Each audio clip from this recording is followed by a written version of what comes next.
আসসালামু আলাইকুম ওয়ারাহমাতুল্লাহি ওয়াবারাকাতুহ।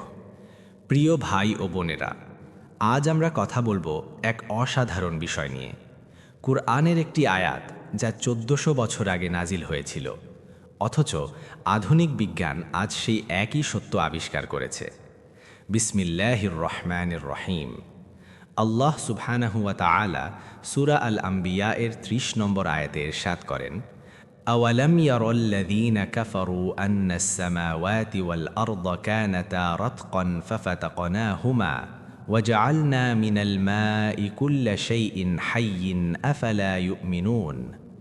যারা কুফর করে তারা কি দেখে না যে আসমান ও জমিন একসাথে মিলিত ছিল, তারপর আমি তাদেরকে আলাদা করে দিলাম এবং আমি প্রতিটি জীবন্ত বস্তু পানি থেকে সৃষ্টি করলাম, তবুও কি তারা বিশ্বাস করবে না? এই আয়াতে দুটি বিশেষ আরবি শব্দ আমাদের গভীরভাবে ভাবায়।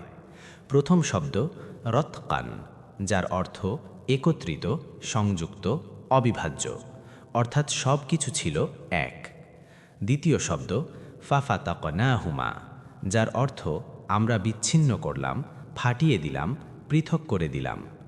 সুবহানাল্লাহ! এই দুটি মাত্র শব্দে আল্লাহ বলে দিলেন মহাবিশ্ব সৃষ্টির পুরো রহস্য। এবার দেখুন আধুনিক বিজ্ঞান কি বলে।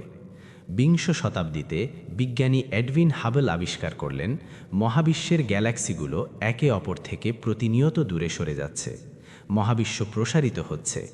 বিজ্ঞানীরা পেছনে হিসাব করে বুঝলেন প্রায় ১৩.৮ বিলিয়ন বছর আগে মহাবিশ্বের সমস্ত পদার্থ, শক্তি, স্থান এবং সময় একটি অকল্পনীয় ক্ষুদ্র এক বিন্দুতে কেন্দ্রীভূত ছিল।